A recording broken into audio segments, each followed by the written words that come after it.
ॐ सहना भवतु सहनौ भुनक्तु सह वीर्यं करवावहै तेजस्विनावधीतमस्तु मा विद्विषावहै।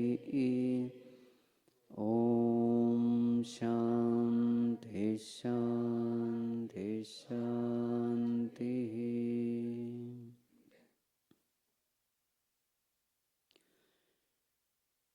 शङ्कराचन्द्रशेखरा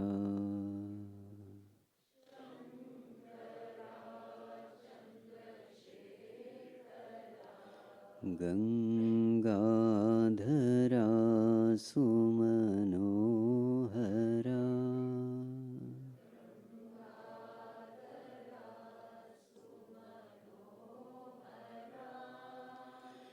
पाहि मां परमेश्वरा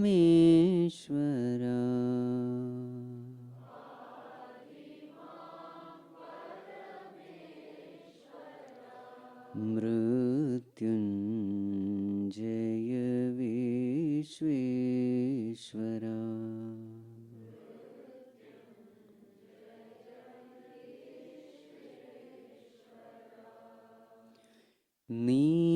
नीलकण्ठ भालनेत्र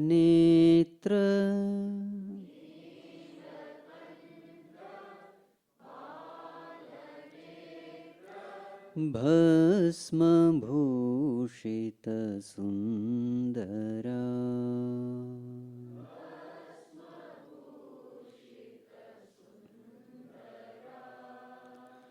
पाहि मां करुणाकरा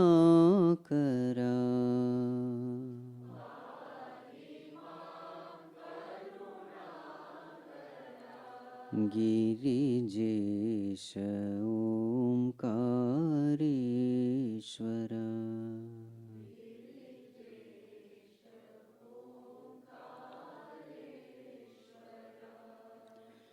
शङ्कराचन्द्रशेखरा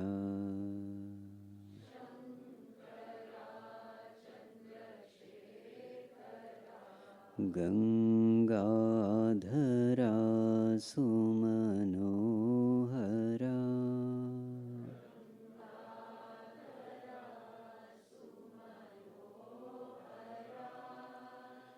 पाहि मां परमेश्वरा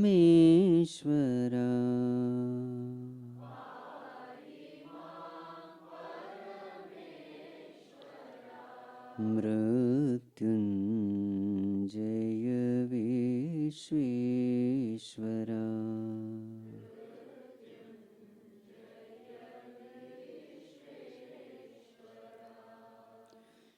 ताण्डव प्रिय जय नटेश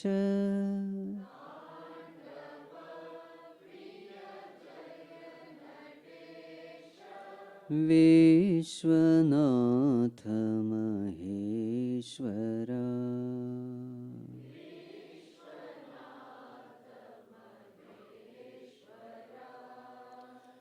पाहि मां अभयङ्करा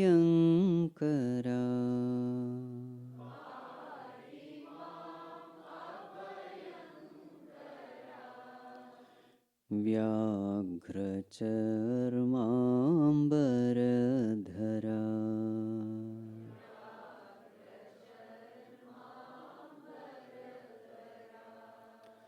शङ्कराचन्द्रशेखरा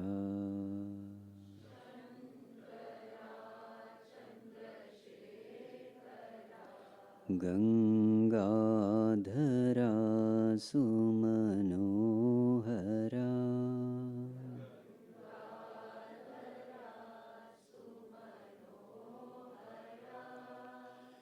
पाहि मां परमेश्वरा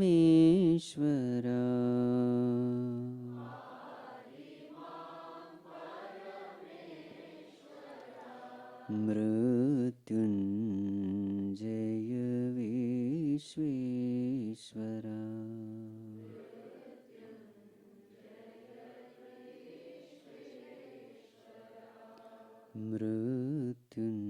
मृत्युञ्जय विश्वेश्वरा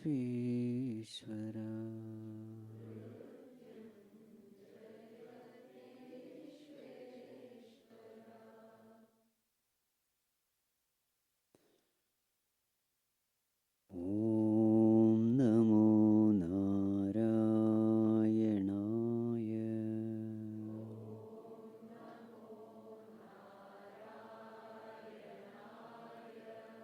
ॐ नमो नारायणाय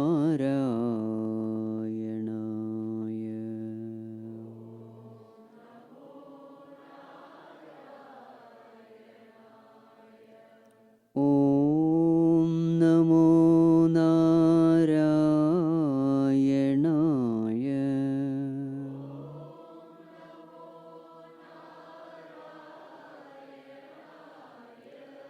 ॐ नमो नारायणाय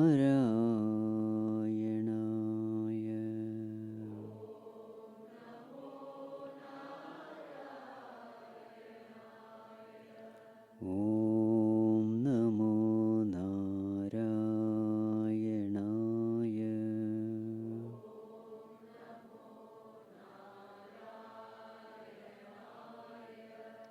ॐ नमो नारायणाय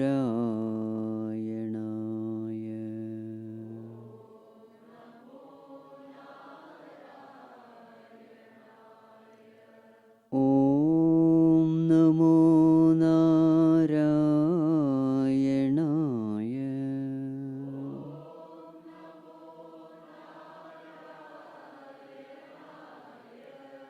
ॐ नमो नारायणाय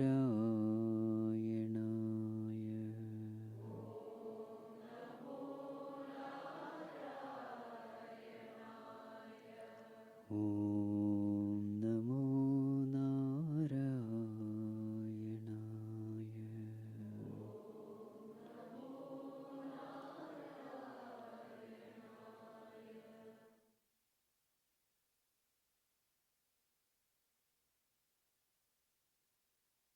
ॐ यं ब्रह्मा वरुणेन्द्ररुद्रमरुतः स्तुन्वन्ति दिव्यैस्तवैः वेदैः साङ्गपदक्रमोपनिषदैः गायन्ति यं सामगाः ध्यानावस्थिततद्गतेन मनसा पश्यन्ति यं योगिनः यस्यान्तं न विदुःसुरासुरगणाः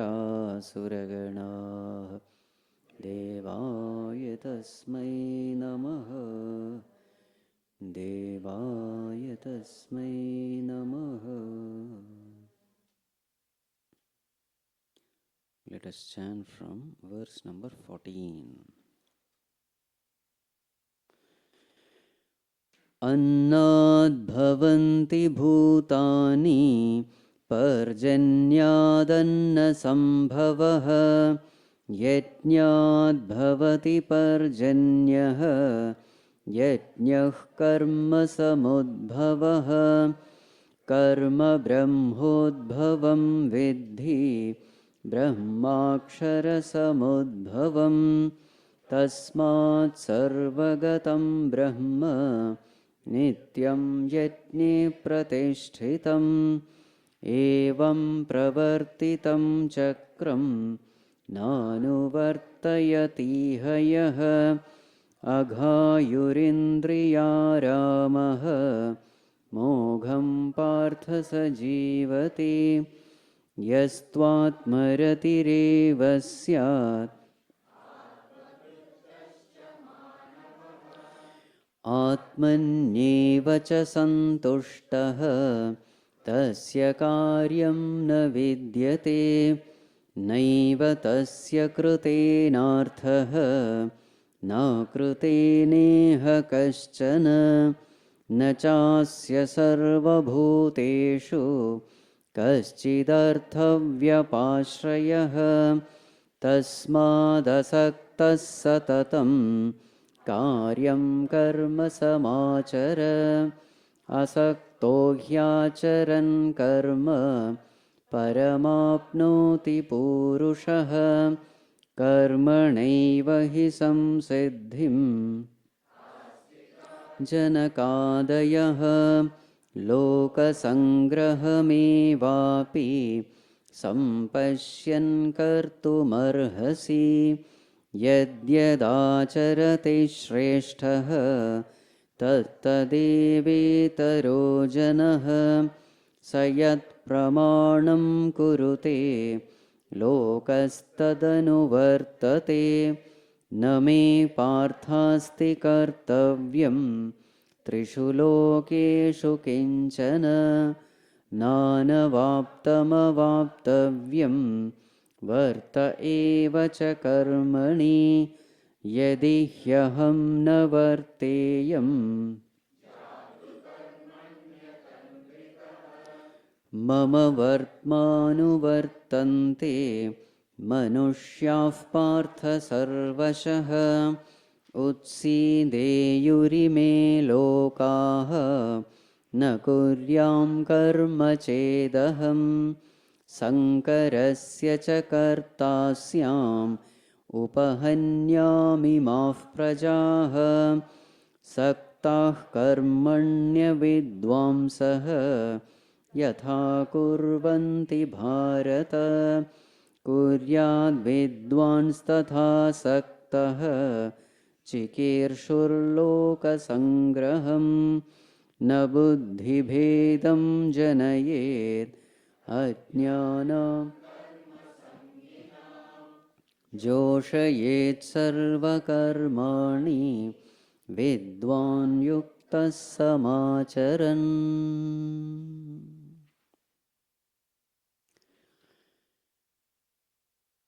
Arjuna's question was, Bhagavan, why should I fight this war? If you consider knowledge to be supreme, why should I fight this war? In fact, tell me one thing, should I gain knowledge or should I fight the war? This was the question of Arjuna. Tadekam vada nischitya yena shreyaha aham apnuyam. Actually, Bhagavan could have said, Arjuna, you fight, full stop. But then Bhagavan is elaborating why you must fight. You see, from various standpoints, this question is answered. Arjuna, reason number one, in this world, nobody can remain inactive. So it is always better to be active. Reason number two, the ultimate purpose of life is to gain that self-knowledge. Without preparing the mind, this knowledge cannot be gained, and karma is the means to prepare the mind. Reason number three, in this world, if you want to attain material prosperity, action is the way.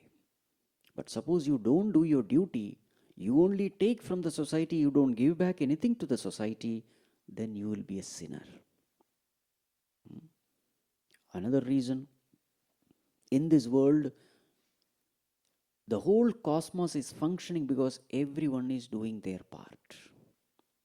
Evam pravartitam chakram na anuvartayati hayah aghayurindriyaramah mogham parthasa jivati. So a person who just lives a sensuous life, selfish life, self-centered life, such a person is wasting his life. Next reason, Arjuna, there is only one person in this world who need not do anything. And that is a self-realized saint who is reveling in one's own self. You don't belong to that category.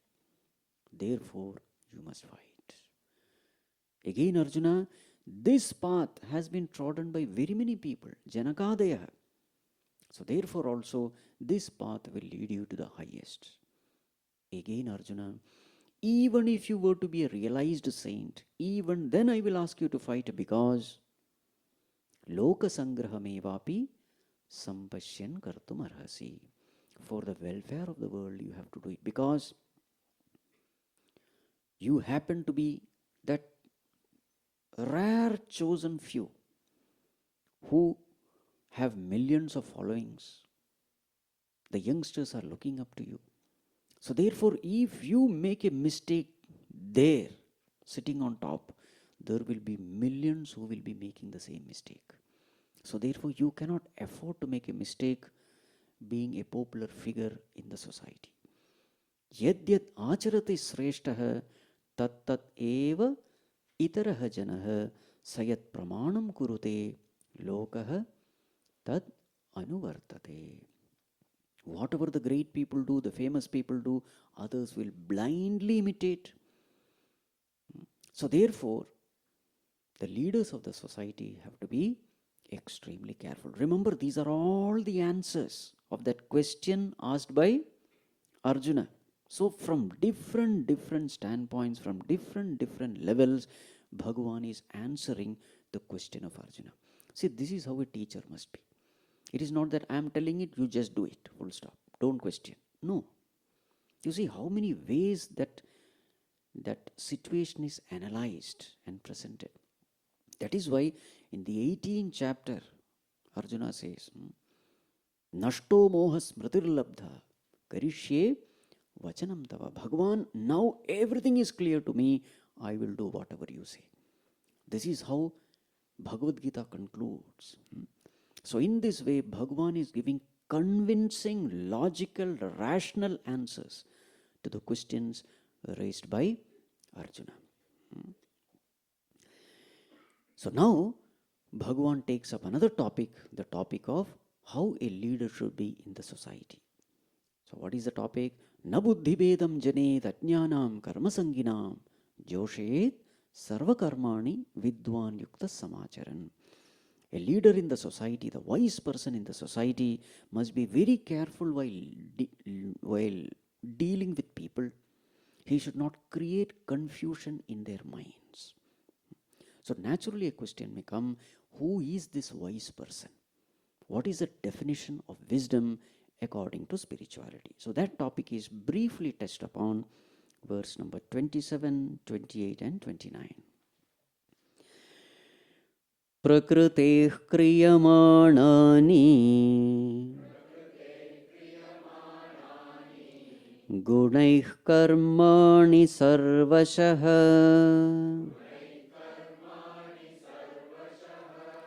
ahankāra vimūಢātmā kartāhamiti manyate. Prakriteh kriyamānāni gunaih karmāni sarvashah ahankāra vimūಢātmā kartāhamiti manyate tattvavittu mahābāho gunakarma vibhāgayoho guna guneshu vartante iti mattva na sajjate tattvavittu mahabāho gunakarma vibhāgayoho guna guneshu vartante iti mattva na sajjate prakriter guna sammūಢāः sajjante guna karmasu tāna kritsna vido mandān kritsna vinna vichālayet prakriter guna sammūಢāः sajjante guna karmasu tāna kritsna vido mandān Kritsnavinna vichalayet. So, to understand these three verses, we need to know the basics of Vedanta. Briefly, we will discuss that. So, in Vedanta, we discuss two entities in this world. One is consciousness, the other is matter. Only two entities are there in this world, consciousness and matter. So, what is the definition of matter? Anything that is made of five elements is matter. So, what are the five elements? Space, air, fire, water, earth. So, these are called as Pancha Mahabhutas, the five elements. Anything made of five elements is matter. So, the whole world that we see around is matter. One step inside. What about this body?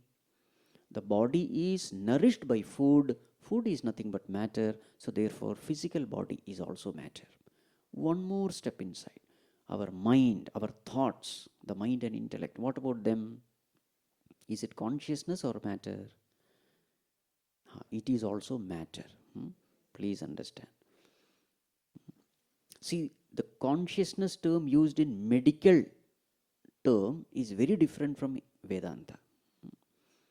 Meaning is very different. Generally, in medical term, consciousness is associated with mind. But in Vedanta, consciousness is not associated with mind. There is a difference in meaning. So, anything made of five elements is matter. Mind is also made of matter. What is the proof? Don't eat food for one day, your mind will become helplessly silent. The chattering mind becomes a silent mind because it has no energy to function.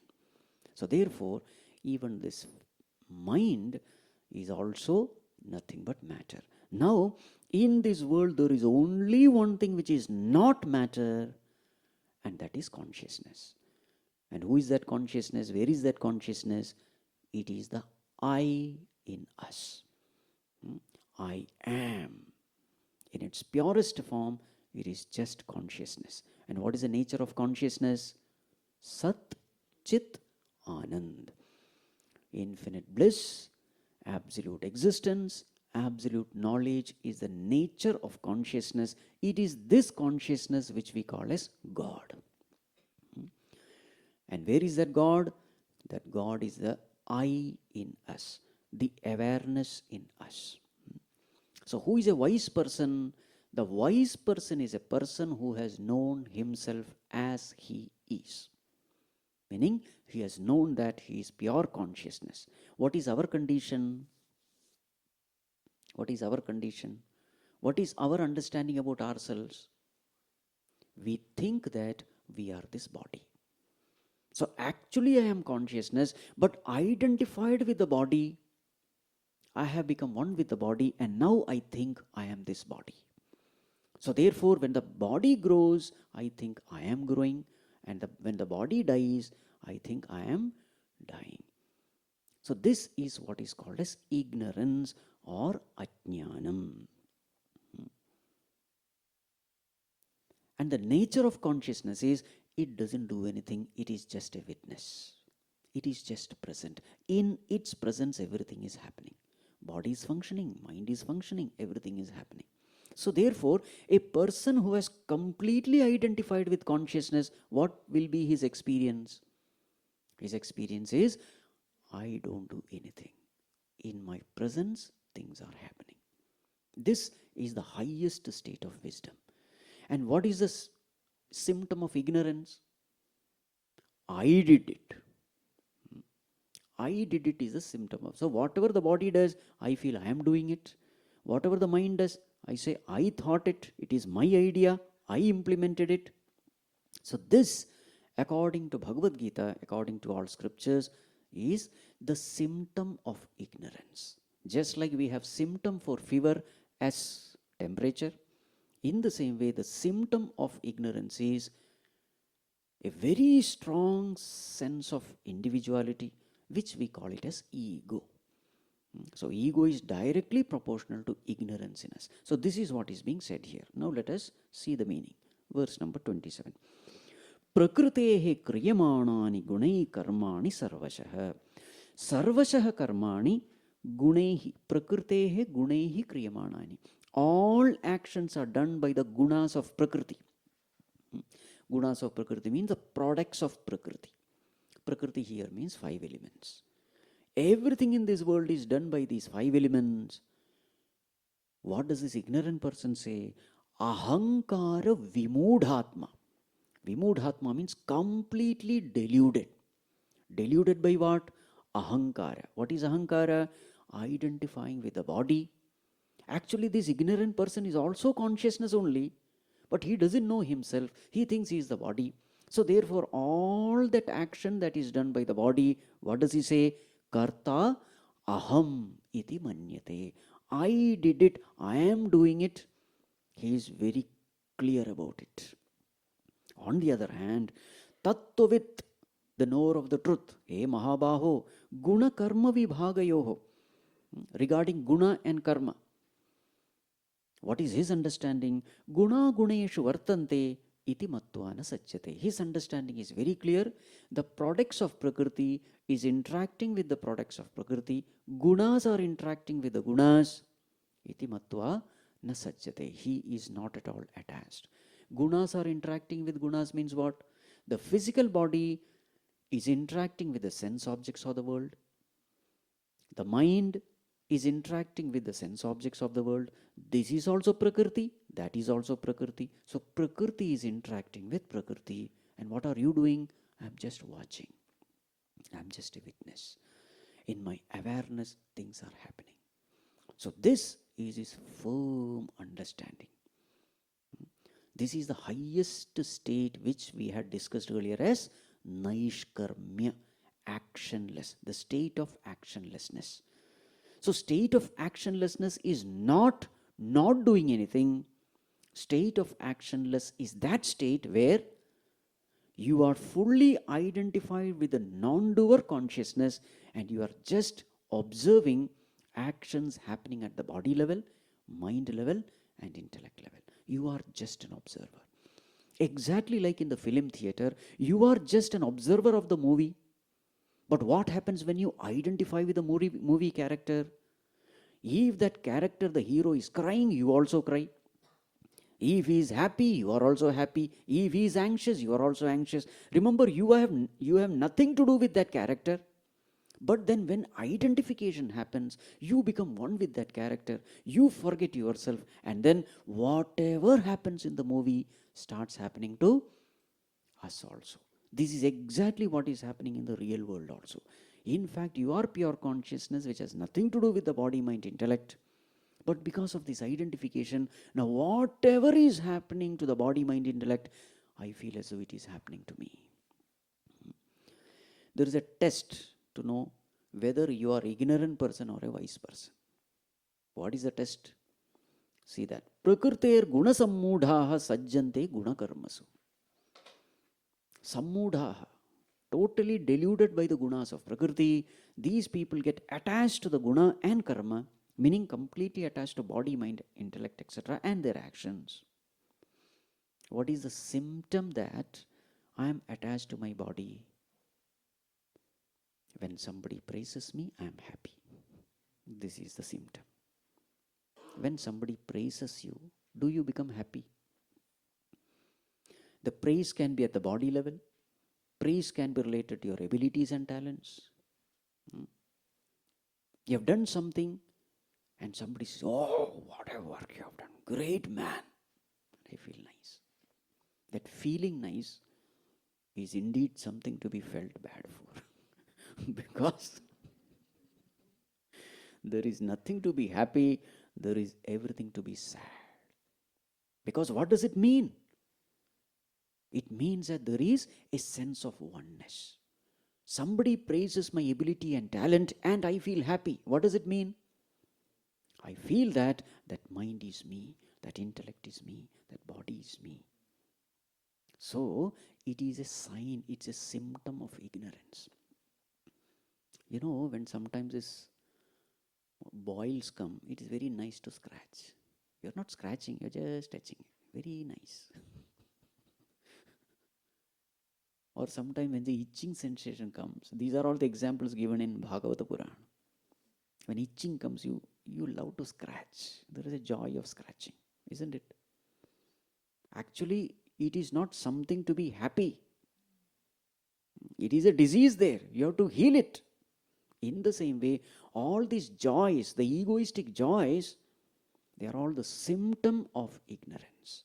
So now the instruction given to the wise man is Tan akritsnavidaha mandan. So these people are called manda. Who? Those who are identified with the body. In that case, we all are mandas only. Unintelligent one. Akritsnavidaha, who don't know the reality. Mandan kritsnavit navichalayet. This is the instruction given to the wise people.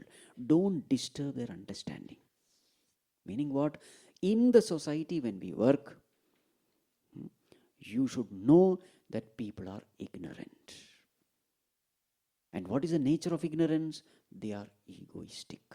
So be very careful while dealing with others, because you are dealing with the ego.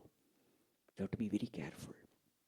In fact, what should the wise people do? Make use of the ego in the other person in order that this person becomes productive, is a contributor to the society. Make use of that ego. That is the meaning.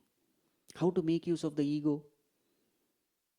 Whenever that person does something good, congratulate that person, award that person, reward that person, praise that person in front of public.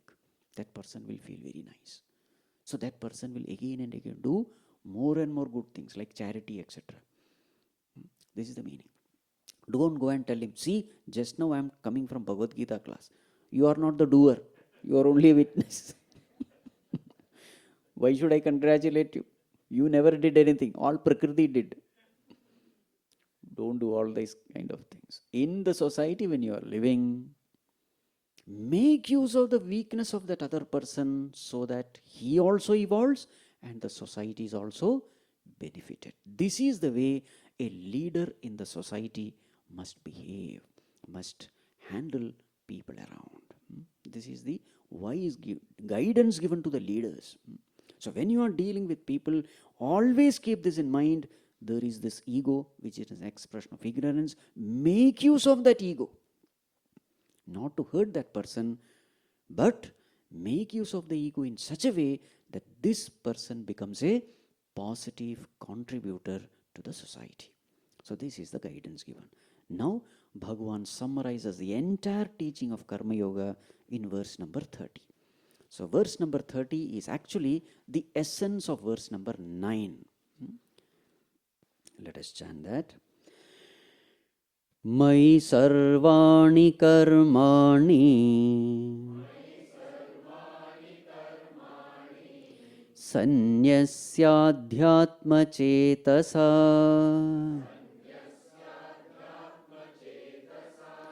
nirashir nirmamo bhutva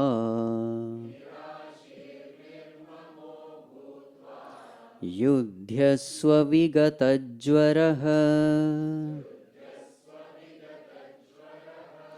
Mai sarvani karmani sanyasyadhyatma cetasa nirashir nirmamo bhutva yudhyasva vigatajvaraha. Yes. So what should be done? So the essence of Karma Yoga is given in this verse. Mai sarvani karmani sanyasya, term number 1. Term number 2, adhyatma cetasa. Term number 3, nirashihi. Term number 4, nirmamaha. Term number 5, vigatajvaraha. Term number 6, yudhyasva.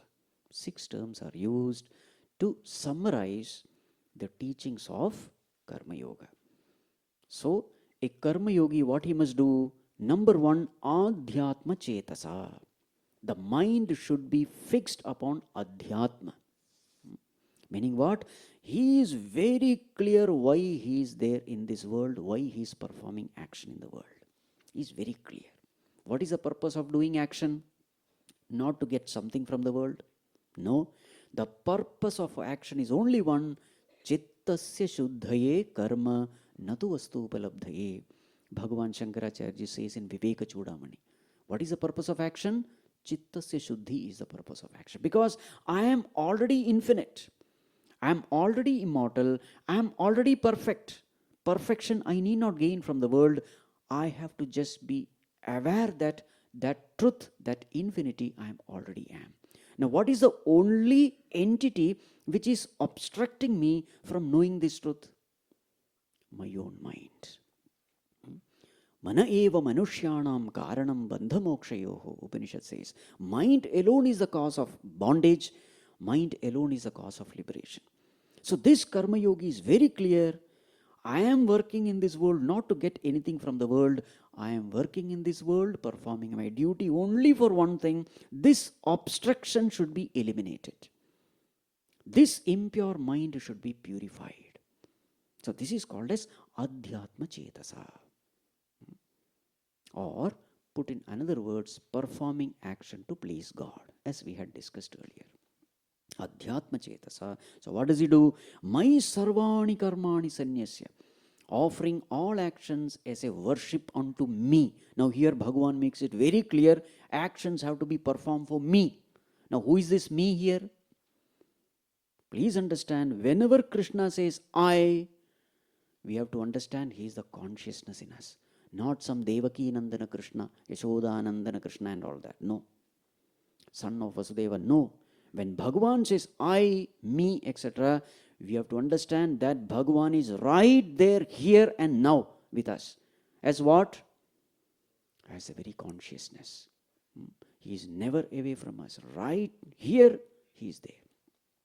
Mai sarvani karmani sanyasya. Renouncing all actions unto me. Meaning, performing actions to please me. Then, nirashihi, without insisting upon the results. Asha, hopes and expectations are always related to the results in the future. Nirashihi, nirmamaha. So whatever we are doing, understanding should be Bhagavan, this body is yours, these resources are yours, the abilities are yours, everything belongs to you. Therefore, may this action be a worship unto you. So this bhavana is called nirmamaha. Nothing belongs to me, everything belongs to God. And then vigata jvaraha, free from tension, worry, anxiety, etc. Jvara actually means fever. Vigata jvara, here we are not talking of that fever. The fever of anxiety, worry, tension. That is what he said. Meaning with a peaceful mind, with a mind which is centered in the present, not worrying about the future, not regretting about the past. With such a peaceful mind, vigata jvaraha, yudhyasva, fight. See why this term fight is used? Because Arjuna is a kshatriya, he is a soldier. A soldier's job is to fight. So this fight is not for us. Bhagavan has said fight, so I am going to fight with everyone now. Don't misinterpret scriptures. These are all the wrong notions in the society about Bhagavad Gita. Sometimes you will find people saying Bhagavad Gita is a scripture of violence. Why? Because Krishna asked Arjuna to fight. So you have to be able to defend your scripture as a Hindu. What will be your answer? Arjuna is a kshatriya. A soldier's job is to fight. That's all what Bhagavan has said. So yudhyasva means perform your duties. That's all what it means. So this becomes the essence of Karma Yoga. Verse number 30. Now Bhagavan says, two possibilities. Those who follow this teaching, those who don't follow this teaching. What happens to them? Verse number 31 and 32. Ye me matamidam nityam anutishtanti manavaha Shraddhavanto nasuyantaha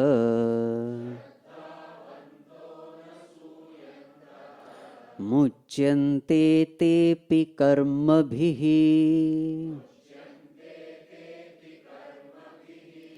ye me matamidam nityam anutiष्ठन्ति manavaah श्रद्धावन्तो न सूयन्तः मुच्यन्ते तेऽपि कर्मभिः ये त्वेतदभ्यसूयन्तः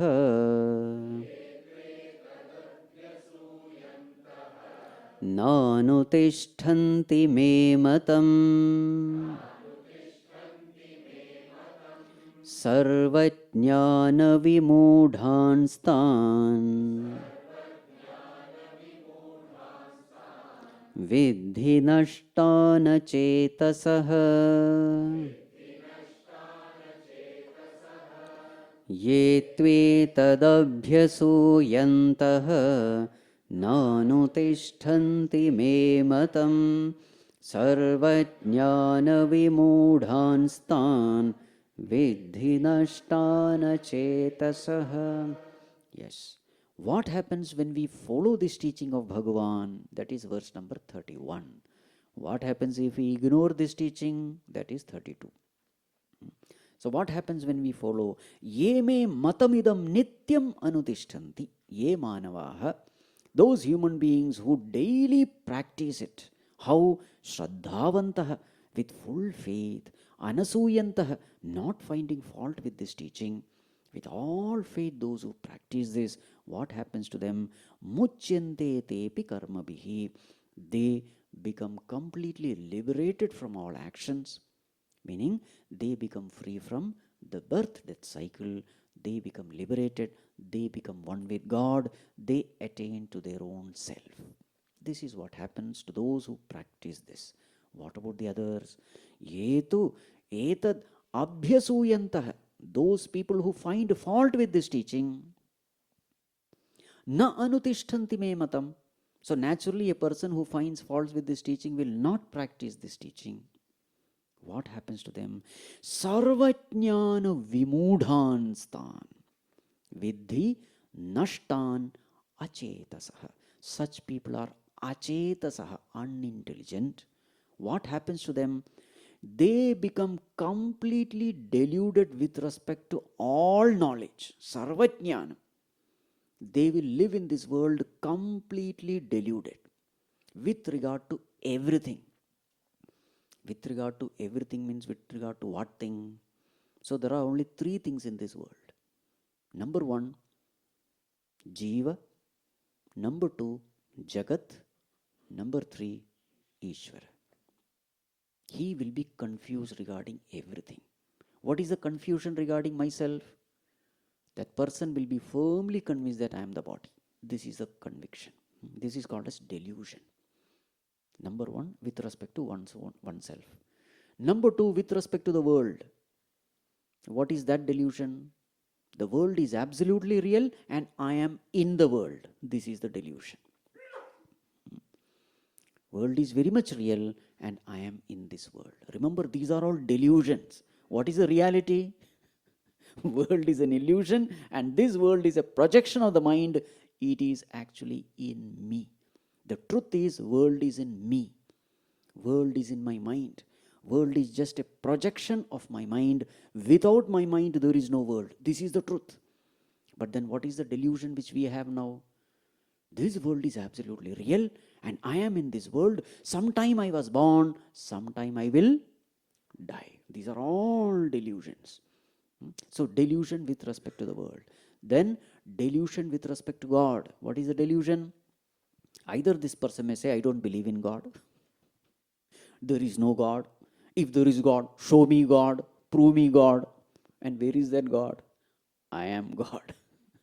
You see, Aham Brahma Asmi. That ultimate reality is your own self. He will be totally deluded. This is what happens when we ignore the teachings of scriptures. We don't know what is the purpose of life. We think the purpose of life is earn a lot of money and settle here.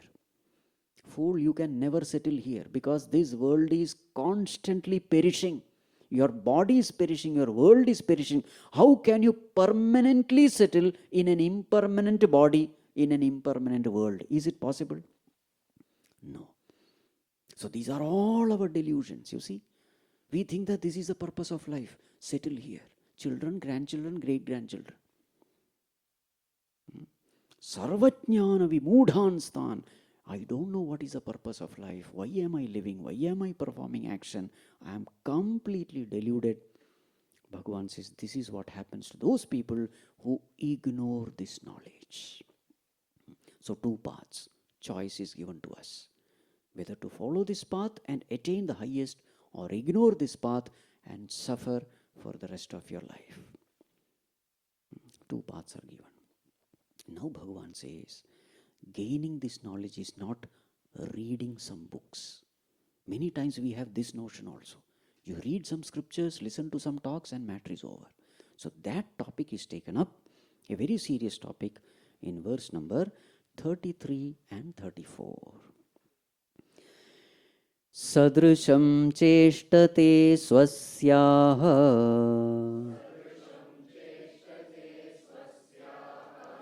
prakriterjnanavanapi prakritim yanti bhutani nigrahah kim karishyati. Sadrusham cheshtate swasyaha prakriterjnanavanapi prakritim yanti bhutani nigrahah kim karishyati. Indriyasyendriyasyarthe ragadveshau vyavasthitau tayornavashamagachet tau hyasya paripanthinau indriyasyendriyasyarthe ragadveshau vyavasthitau tayornavashamagachet tau hyasya paripanthinau. Yes, Bhagavan says, Jnanavan api, even a person who is well-read, he has studied the scriptures, he has listened to satsang, he knows the thing. Jnanavan api, swasyaha prakritehe sadrusham cheshtate. Even he behaves according to his nature, according to his habits, according to his inclination. Prakritim yanti bhutani. Whatever your nature is, you will behave accordingly, not based on what you have learned, what you have heard. Nigraha kim karishyati. What can suppression do? So this is a warning for all seekers like us. Many times we think, listening to satsang, that is enough. Read some books, I understood, intellectually I understood, that is enough. That is not enough. That is just studying the map. Studying the map is not visiting the place. After studying the map, we think everything is over. Where is over? It not even started. So therefore, that is why many times, we attend all the satsang. And then our family members say, what is the use of all your attending satsang? You behave the same way. We feel very bad when people make such comments. Sometimes we also find, for how many years I have been attending satsang, nothing has happened to me. Still that anger, irritation, everything is there. You see, Bhagavan himself says this. Prakrite jnanavanapi. Swasyaha prakrite sadrusham cheshtate. Then what is the solution? Fine, I have understood. What is the solution? Solution is given in verse number 34. Indriyasyarthe ragadveshau vyavasthitau tayorna vasham agachet. This is the loving guidance of Bhagavan. So what is that work which we have to do? Bhagavan says, our sense organs are naturally attracted to sense objects. Indriyasya arthe ragadvesho vyavasthitau. It is there. Ragadvesha is there. Likes and dislikes are there. It is natural. But what is the freedom we have? tayorna vashamagachet. If you are acting based on your likes and dislikes, those likes and dislikes become more and more intense and it will bind you. So what has to be done? Don't take decision based on likes and dislikes. Take decision based on what is right, what is wrong. We have discussed this earlier also. Whatever is right, even though I may not like it, do it. Whatever is wrong, even though I may love it, don't do it. That is the meaning. Tayorna vasham agachet.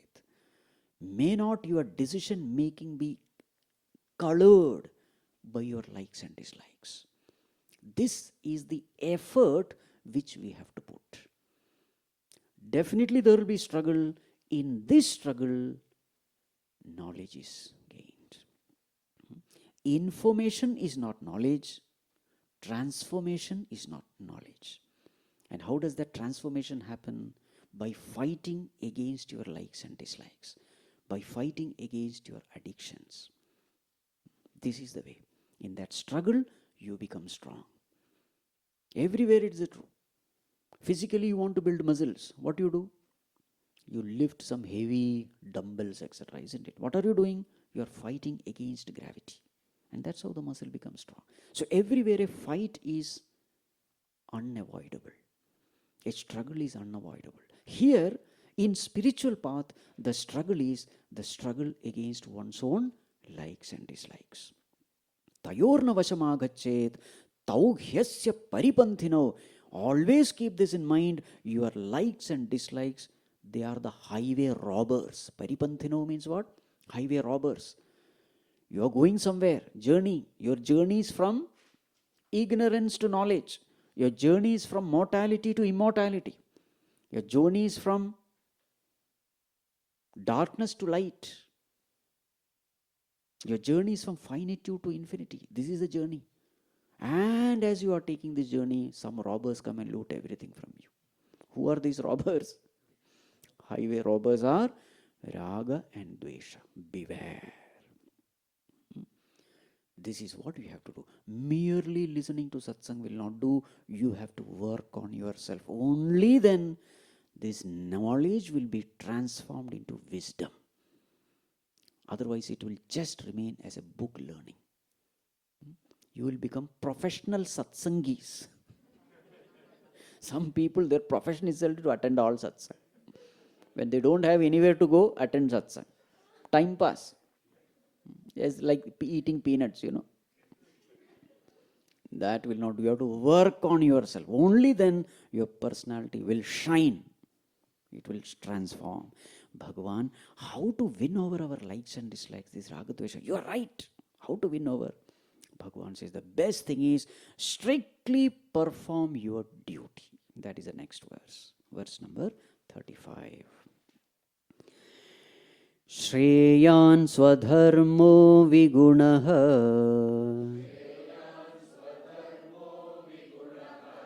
paradharmat swanushthitat swadharme nidhanam shreyah paradharmo bhayavahah Shreyan swadharmo vigunaha paradharmat swanushthitat swadharme nidhanam shreyah. Yes, Shreyan swadharmo vigunaha. Even if your swadharma is full of defects, it is far better to do it. Paradharmat swanushthitat. Paradharma is there, something which you can do it beautifully well. But it is far better to do your swadharma than excelling in paradharma.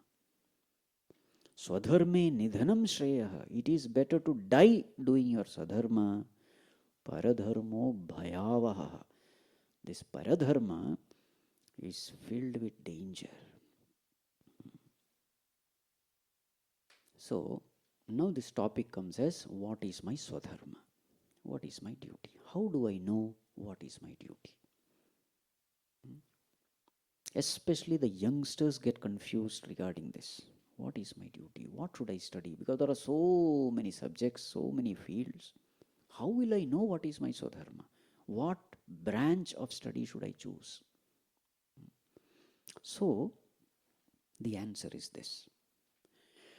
That which you love doing, that which you are really interested in doing.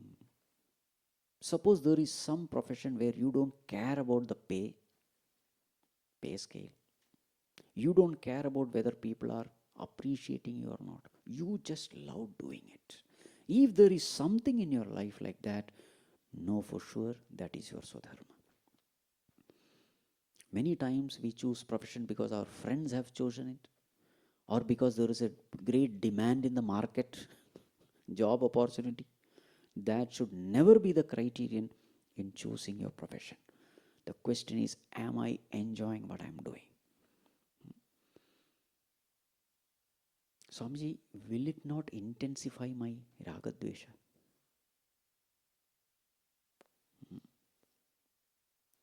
Because Swadharma is in tune with your raga only, no? See, that which you love doing and that which is beneficial for the society, that is called as Swadharma. Swamiji, I love smoking. Will it become my Swadharma? No. Because you are destroying yourself and you are creating problem for the world also. So that will not be Swadharma. What is Swadharma? That which I love doing and by doing which the world is benefited. That becomes Swadharma. But then the question comes, won't my likes intensify? Because when I keep on doing what I like, what happens? That vasana becomes strong. So that is why we say, do it as karma yoga. Do it as a worship of the Lord. Then there is no problem. Problem comes when we forget God. Then even Swadharma becomes binding. But when Swadharma is performed with the spirit of karma yoga, then that performance of Swadharma, on one side the world is benefited, on the other side you are liberated. And here one more point has to be emphasized. Never force your dreams upon your children. I could not become a doctor, so therefore, my dear son, you should become a doctor. Now that fellow is interested in sports. He has absolutely no interest in any. Many times we do this mistake. Now what happens? Paradharmo bhayavaha, it is said. Now this youngster is in a medical college, whatever, somehow with money and all that. Now what is his condition? He is not interested in studies. And he is amidst people who are interested in studies. Now just imagine his condition. He has no interest. Others are very well flourishing. Others are like duck taken to water. He is like monkey taken to water. He is good in some other field. But now he is struggling. And he compares himself with others. He is miserable. He is jealous, tensed, peer pressure. Now, if at all he becomes a doctor, what kind of doctor he will become? A third-rate doctor. Problem for himself, problems for everybody. You see? And bhayavaha, there is a technical reason also. Number one, he has not exhausted his own vasana of sports or music or whatever. Existing vasanas are not exhausted, new vasanas are created. So what is happening to the vasana bundle, impurity bundle in the mind? It is increasing. Remember, the more and more impurity you gather in the mind, away and away you are from God. Because the mind is the obstacle. So this is the meaning, bhayava is terrible. Existing vasanas are not exhausted, existing desires are not fulfilled, new vasanas are created. So therefore, never do this mistake. Bhayavaha. Swamiji, suppose I don't know what my Swadharma is. I am not particularly inclined to any field. Then what? Then daily pray and say, Bhagavan, please tell me, why am I born? What is that field in which you want me to be active? You sincerely pray with a peaceful mind, with a sattvic mind, intuitively you will know what you are meant for. In fact, Bhagavan alone can guide us what our Swadharma is. Nobody in this world can guide us. Even we ourselves don't know what our Swadharma is. It is only Bhagavan who can guide. So, the answer to this is sincerely pray and the doors will be open to you. Right. Actually, this chapter ends here. But now Arjuna asks a very important question. What is that question? Let us see verse number 36. Arjuna uvacha atha kena prayuktoyam papam charati purushaha anichannapi varshneya baladiva niyojitaha atha kena prayuktoyam papam charati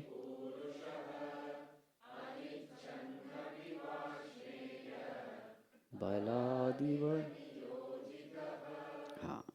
Arjuna says, Bhagavan, I understand that right things should be done, wrong things should not be done. Decision should not be taken based on likes and dislikes. Bhagavan, I understand. But the moment I am in front of that sense object, I become completely helpless. As though somebody is forcing me to do the wrong thing. I really don't know what happens there. Atha kena prayuktoyam papam charati purushaha. Why people commit sin? Anichannapi. They don't want to do it, but helplessly. As though some force, external force, forces that person to commit sin. Knowingly, I do the wrong thing. See, unknowingly doing the wrong thing is one thing. But here I know I should not do it. But helplessly I do it. Bhagavan, why that happens? Why such sins happen through us? Now a beautiful answer is given. Let us see verse number 37, 38 and 39. Shri Bhagavanu Vacha Kama Esha Krodha Eshaha Rajo Guna Samudbhavaha Mahashano Mahapapma Vidhyena Miha Vairinam Kama Esha Krodha Eshaha Rajo Guna Samudbhavaha Mahashano Mahapapma Vidhyena Miha Vairinam Dhumena Vriyate Vannihi Yatha Darsho Malena Cha Yatholbena Vrto Garbhaha Tatha Tene Damavritam Dhumena Vriyate Vannihi Yatha Darsho Malena Cha Yatholbena Vrto Garbhaha Tatha Tene Damavritam Avritam Jnanametena Jnanino Nitya Vairina Kamarupena Kaunteya Dushpurena Nalena Cha Avritam Jnanametena Jnanino Nitya Vairina kamarupena dushpurena nalena cha. Yes, so the question was, Bhagavan, why is it that people commit sin knowingly that it is sin, helplessly they commit sin? Why is it so? So Bhagavan says, it is all because Arjuna, kama esha krodha esha. All the sins are done because of this kama, because of this krodha. So what are the other four? Kama, krodha, lobha, moha, mada, matsarya. They are called as shadvairis, the 6 enemies in the mind.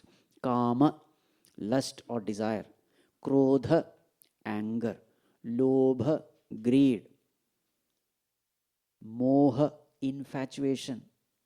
Mada, arrogance. Matsarya, jealousy. 6-fold enemies. So all those things have to be understood here. Kamesha, krodhesha, lobhesha, etc. And now Bhagavan gives a very important tip. Rajoguna samudbhavaha. All these negativities, Arjuna, they arise when the mind is in rajasic mood. It never comes, it never troubles us when the mind is in sattvic mood. It's a very important tip. That is why Bhagavan in the 2nd chapter says, Nitya sattvasto bhava. Always keep your mind in sattvic state, because then these enemies cannot emerge, because that conducive environment is not there. But if the mind is rajasic, then all these things can come anytime, attack you and conquer you. And all the sins are being done because of these enemies. And once it gains root in you, what will they do? Mahashanaha. Ashanaha means eater. Is a great eater. Now, Bhagavan is going to attack only kama. He is not talking about krodha, lobha, moha, mada. You know why? Because all the other negatives come because of this kama. Desire. You see how that relationship is. Any worldly desire, especially negative desire, selfish desire, harmful desire, that is called as kama. Not desire for attending satsang and all that, okay? Kama means desire. Destructive for oneself, destructive for others. Such desires are called kama here. So, when such desires come, you are intensely desirous of a sense object, you want it badly, that is kama. Then somebody comes and takes away that object. Then what happens? This kama transforms into krodha, anger. So kama is directly proportional to krodha. You badly want something and somebody takes it. That intense desire becomes intense anger. It is the same thing. So this krodha is nothing but kama only. Then comes lobha. I get it, but I want more and more of it, more and more of it. That becomes greed. Lobha. Moha, infatuation. You get it, and now you don't want to leave it. You become totally attached to it. To such an extent you say, this is my life, I can't even live it. That is called as infatuation. Moha. Then comes mada. You get it, and you find that you have more than others. Then what happens? Arrogant, superiority complex. That is called as mada. But suppose you have less than others, then matsarya, jealousy. I badly want something and somebody has more than what I have. Then it is matsarya. So if you see, all these 6 are revolving around one. And what is that one? Kama. So therefore the whole discussion from now on is how to attack this kama, how this kama completely conquers us and destroys us. So this kama, mahashanaha. Ashanaha means eater. It will eat away everything that is good in you. This kama will do that. It will destroy your name, fame, bodily strength, vitality, everything, peace of mind. Mahashanaha, mahapapma. This kama will make you do all kinds of sins. It will make you a sinner. Vidhi enam iha vairinam. Understand, Arjuna, this kama is your greatest enemy. Your enemy is not someone outside. It is this negative desires of your mind. Bhagavan, how does this kama attack me and conquer me? Listen. Dhumena avriyate yatha vannihi. Just like the fire is covered by smoke, three examples are given here. Just like the fire is covered by smoke, example number one. Yathadarsho malenacha. Just like mirror is covered by dust, that's the second example. Yatha ulbena avritaha garbha. Just like the baby, the fetus is covered by that, what you call, a placenta. Just like that baby is covered by that thin layer. In the same way, when this kama comes, it attacks your intellect and makes your intellect paralyzed, after which you are not able to think. How that paralytic attack is described here. So three examples are given. What is the first example? Fire and smoke. What is the second example? Mirror and dust. What is the third example? Baby and placenta. Okay. Now see the example. Why three examples are given? One is enough. They are the three different stages. In the beginning, it is like fire covered by smoke.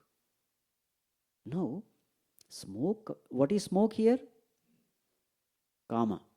What is fire here?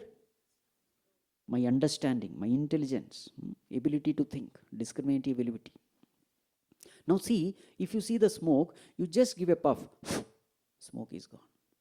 Very easy. So in the initial stage, it is very easy to win over Kama.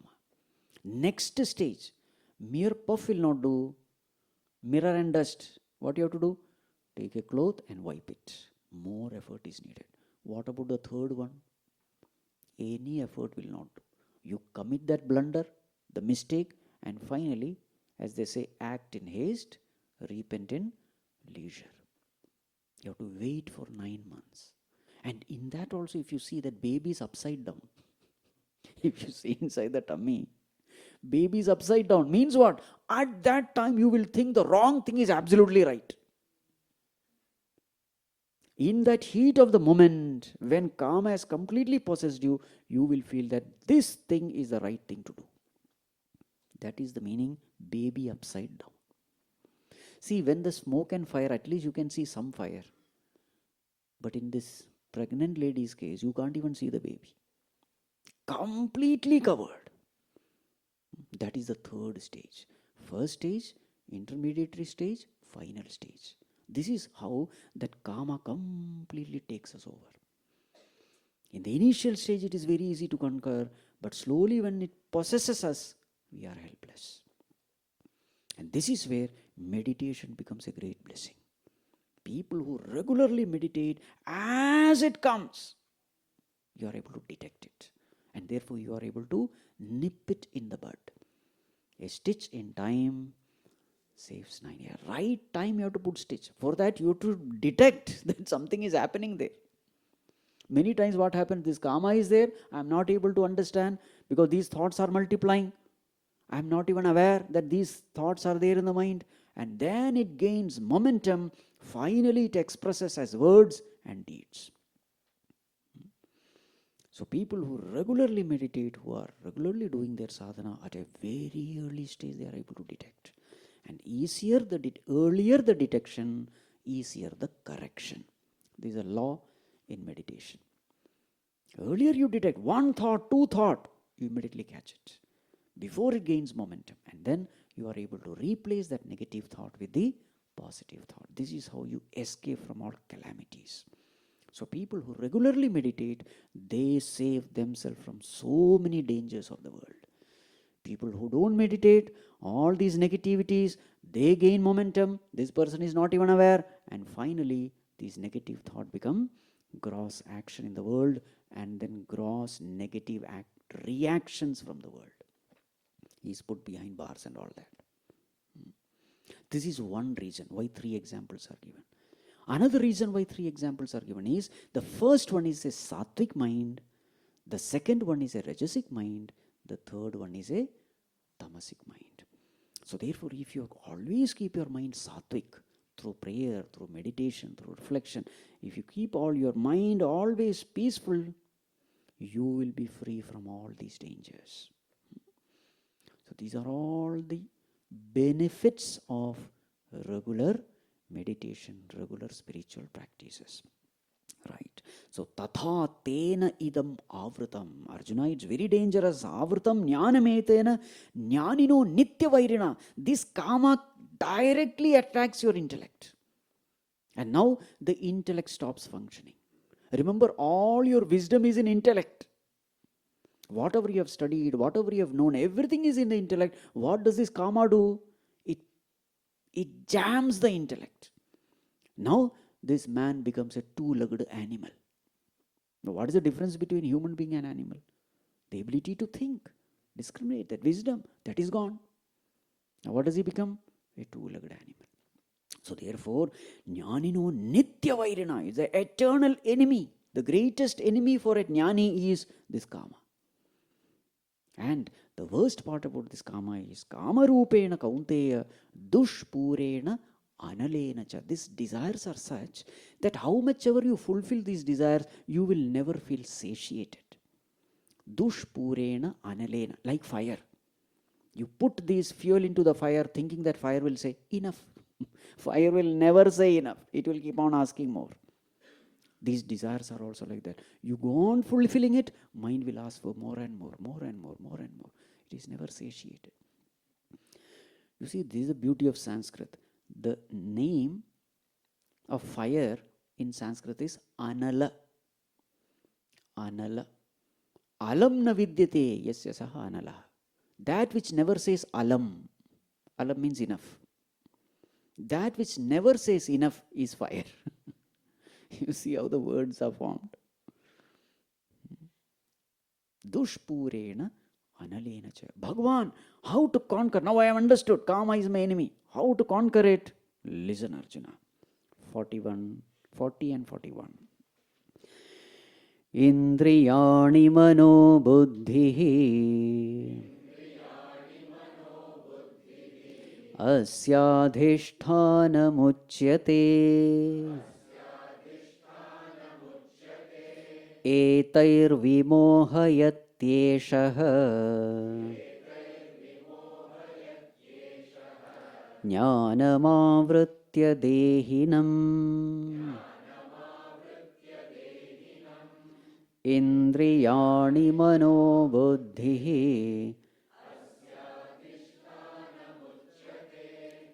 एतैर्विमोहयत्येषः तस्मात् त्वमिन्द्रियाण्यादौ नियम्य भरतर्षभ पाप्मानं प्रजहिह्येनम् ज्ञानविज्ञाननाशनम् तस्मात् त्वमिन्द्रियाण्यादौ नियम्य भरतर्षभ.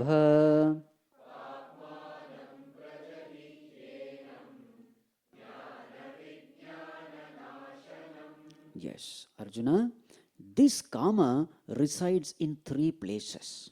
What are the three places? Indriyani, manaha, buddhi. In the sense organs, in the mind, and in the intellect. This is where they reside. Now the language of Bhagavan is the language of armed forces. So there is an enemy, you have to attack the enemy. So first what do you do? First find out where this enemy is tending, residing. What is the second step? So the enemy may be somewhere on top, maybe on the hill, etc. What is the second step you do? Cut off the supply lines of food and ammunition. This is the way you attack an enemy. First one, locate the enemy. Second one, cut off the supply lines. And then attack. This is exactly the technique here. So the first one, no, Arjuna is an army man. Indriyani mano buddhi asyadhishthana muchyate. Adhishtanam, where do they stay? Indriyani mana buddhi. Eter vimohayatyeshah jnanamavritya dehinam. Residing here, this kama completely paralyzes your intellect. Now the question is, why do they reside in these three places? You see, it is something like this. You see some program in television, and suddenly one advertisement comes. A new mobile phone with amazing features. 10 seconds maybe advertisement. So what has happened? Indriyani. You have seen it, you have heard it. Now the program is over, you go somewhere. Now in the mind it is there. That mobile was very nice. So many features. Wow, what a look. Mind also has been corrupted. Now mind cannot take decision. Intellect has to sign it. And now the mind will go on telling the intellect, hey, that is good. And now intellect also gets polluted. Yeah, my mobile is a very old one. You see, so many features are not there. This one would be very helpful in my profession also. You start finding reasons to buy it. You see, now all the three had been corrupted. You got that logic? First, it enters through Indriya. Then it occupies the mind, you start liking it. Then you start justifying why you should purchase that which you like. Through intellect you do it. This is the meaning. Indriyani manobuddhihi asya adhishtanam uchyate. So therefore, if I have to attack kama, where should I attack? Mind, intellect comes later. Tasmatvam indriyani adau. Niyamya bharatar. First attack the indriyas. Meaning what? Don't expose yourself to things which will pollute the mind. Simple. We are talking of all negative desires here. If some place you find that your mind will get polluted, don't go there. That is the first aid. Tasmat, therefore Arjuna, adau, first, indriyani niyamya. Papmanam prajahi, henam jnana vijnana nashanam. This kama has to be destroyed because it will take away your jnana and vijnana, your knowledge and your wisdom. Experiential knowledge is called wisdom, vijnana. It will loot away everything. Therefore, kill him. Fine. So, by exposing myself to everything that is good and not exposing myself to that which is bad, you have prevented from, external things to come in. So, this is called as cutting off the supply line. Okay. From external thing, now it cannot enter. Now what you have to do? Internally things are already there. It has to be destroyed. How to destroy it? That is the next verse, 42 and 43. Indriyani paranyahuhu indriyebhyah param manah manasastu para buddhihi yo buddhev paratastu saha indriyani paranyahuhu indriyebhyah param manah manasastu para buddhihi evam buddhev param buddhva samstabhyatmanamatmana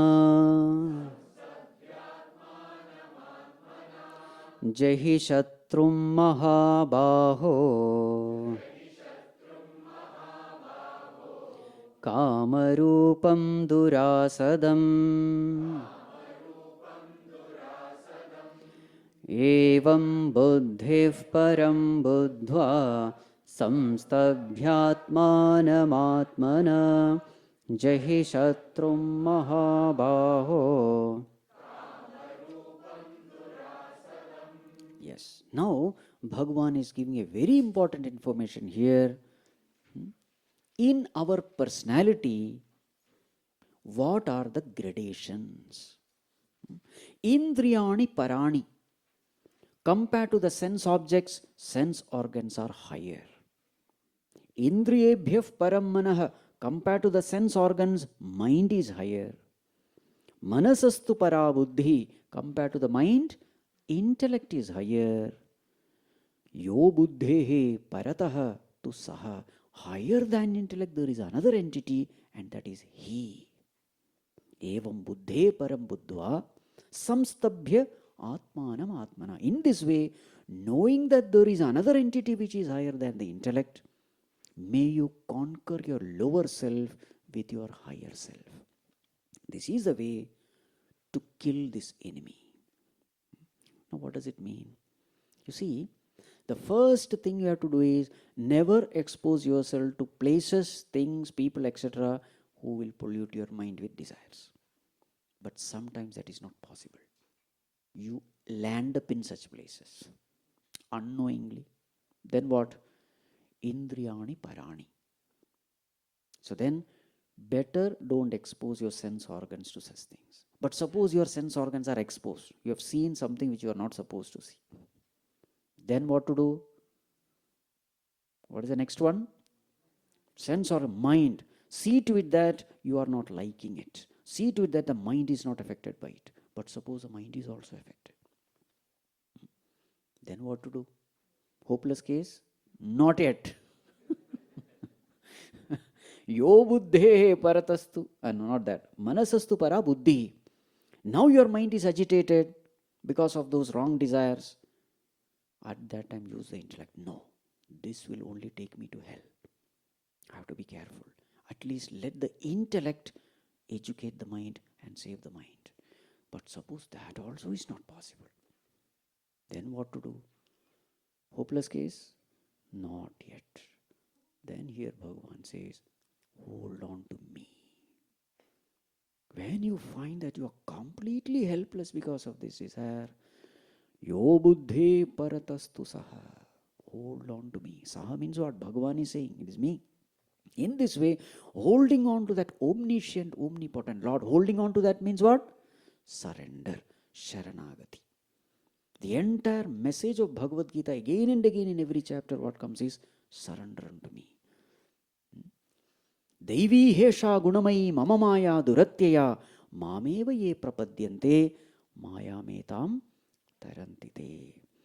My maya is very difficult to overcome. Bhagavan is himself saying, by your own strength you cannot overcome. But those who surrender unto me, they will easily overcome. This is exactly the message here. Hold on to Bhagavan and say, Bhagavan, save me. I am not able to win over this karma. You only will have to save me. So when this Sharanagati happens, then you become free from all these addictions of life, vicious, impurities, desires of life. So thus this chapter ends. So actually this chapter ends with Sharanagati only. So why this topic of desire is taken? It is this desire which prevents us from walking the path of Karma Yoga, which makes us compromise in the path of Karma Yoga. That is why this particular topic is taken. So this chapter comes to an end. Let us chant the last one. Om Tat Sat Iti Srimad Bhagavad Gitasu Upanishatsu Brahma Vidyayam Yoga Shastre Shri Krishna Arjuna Samvade Karma Yogo Nama Tritiyodhyayaha. Yes. Thus the third chapter comes to an end. What is the name of the third chapter? Karma Yoga. And this comes as a discussion between Arjuna and Krishna. Sri Krishna Arjuna Samvade. What is the meaning of Samvada? Remember? Dialogue, not discussion. Dialogue. Where an enlightened master is there, he is giving knowledge to obedient, pure Shishya. Okay. So, thus this chapter comes to an end. It's a beautiful chapter, very, very practical chapter. So, I sincerely invoke the grace of the Lord and the blessings of Puja Gurudev, the entire Guru Parampara. May we all practice this chapter as much as possible. Live life based on this teaching. Thus, as Swami Vivekananda used to say, Atmano Mokshartham Jagat Hitaya cha. On one side, when I practice this, I spiritually evolve. On the other side, the world is also benefited. It's a win-win situation. That is a path shown by scriptures. So may we all walk this path and attain that highest state of blessedness. Om Sarve Bhavantu Sukhinah Sarve Santu Niramayah Sarve Bhadrani Pashyantu Ma Kaschid Dukkha Bhag Bhavet Asato Ma Sadgamaya Tamaso Ma Jyotirgamaya Mrityorma Amritam Gamaya Om Purnamadah Purnamidam Purnat Purnamudachyate Purnasya Purnamadaya Purnamevavashishyate Om Shanti Shanti Shanti Harihi Om Shri Gurubhyo Namaha Harihi Om